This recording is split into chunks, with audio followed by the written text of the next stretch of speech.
अस्सलाम वालेकुम वालिदैन।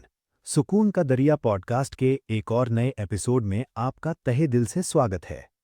माँ बाप होना खुद एक जर्नी है और हम भी इसमें लगातार सीखते हैं, गलतियां करते हैं, फिर उनमें से कुछ सीखते हैं। सच कहूं तो सीखना कभी रुकता नहीं। खुद भी सीखिए और अपने बच्चों को भी समझिए। आज इस पॉडकास्ट में हम एक बहुत खास, गहरा और प्यारा टॉपिक छूने वाले हैं। बैलेंस। बच्चों को दुनिया की रेस में दौड़ना तो सिखा देते हैं, लेकिन क्या वाकई उन्हें समझा रहे हैं कि दुनिया और आखिरत के दरमियान बैलेंस कैसे बनाना चाहिए? दोस्तों, दीन सिर्फ कुछ इबादतों की लिस्ट नहीं है। असली दीन है हमारे प्यारे नबी सल्लल्लाहु अलैहि वसल्लम के रास्ते पर चलना। 1400 साल पहले नबी करीम सल्लल्लाहु अलैहि वसल्लम ने हमें जो हिकमत दी थी, आज की दिमागी साइंस उन बातों का इशारा कर रही है। जब हम सुन्नत को अपनी जिंदगी में लागू करते हैं, तब दुनिया और आखिरत दोनों जगह मजबूत बैलेंस बनता है। चलो, दिमागी साइंस और इस्लामिक साइकोलॉजी की रोशनी में ये समझते हैं कि बच्चों को बैलेंस कैसे सिखाएं। नंबर 1, बैलेंस का साइंस, इंटीग्रेशन और उम्मत वसत। दिमागी साइंस कहती है कि मानसिक सेहत की बुनियाद है इंटीग्रेशन, मतलब दिमाग के अलग अलग हिस्से मिलकर टीम की तरह काम करें। जब बैलेंस टूटता है, इंसान या तो हंगामे की तरफ जाता है या फिर जिद में फंस जाता है। इस्लाम भी इसी बैलेंस की तालीम देता है। अल्लाह ने कुरान में फरमाया, हमने तुम्हें एक संतुलित उम्मत बनाया है। सूरे अल-बकरा 2:143। नबी करीम सल्लल्लाहु अलैहि वसल्लम की सुन्नत कहती है, अपनी दुनिया में इतना न खो जाओ कि आखिरत भूल जाओ, और इतना न छोड़ दो कि बस आखिरत की सोच में ही रह जाओ। यही बैलेंस बच्चों के दिमाग में उतारना है। नंबर 2, अक्ल और नफ्स की जंग। साइंस कहती है कि हमारा दिमाग ठीक एक 2 मंजिला घर जैसा है। नीचे वाला हिस्सा डाउनस्टेयर्स ब्रेन जज्बात, गुस्से, डर को संभालता है, यानी नफ्स। ऊपर वाला हिस्सा सोच समझ, फैसले, हमदर्दी, यानी अक्ल का ठिकाना है।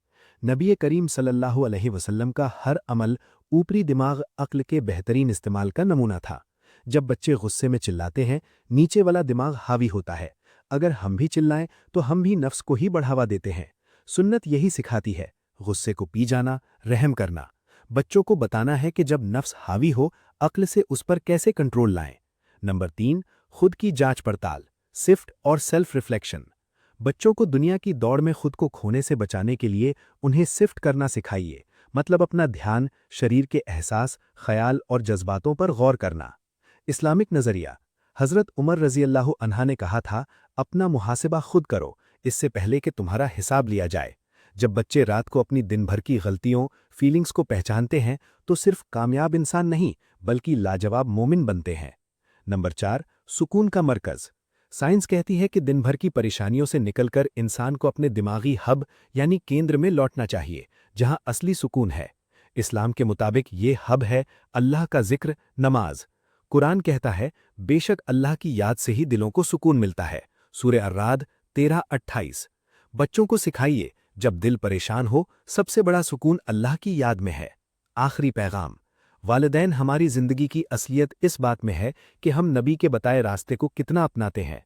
मॉडर्न साइंस आज जो बातें कहती है, दीन ने हमें वही सदियों पहले इमोशनल और प्रैक्टिकल तौर पर सिखा दी थीं। अपने बच्चों को सिर्फ दुनिया के लिए नहीं, बल्कि आखिरत के लिए भी तैयार कीजिए। उनका दिमाग ऐसे शटल करें कि वो दोनों में बैलेंस बना सकें।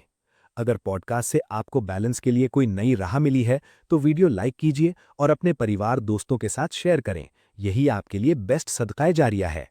कमेंट में बताओ, आप बच्चों को दुनिया और दीन का बैलेंस सिखाने के लिए क्या तरीका अपनाते हैं। और ऐसी इस्लामिक पेरेंटिंग की वीडियोस के लिए चैनल को सब्सक्राइब करना मत भूलना। अल्लाह सबको बच्चों की बेहतरीन तरबियत करने की तौफीक दे और हमारी दुनिया और आखिरत दोनों को संवारे। आमीन। अल्लाह हाफिज।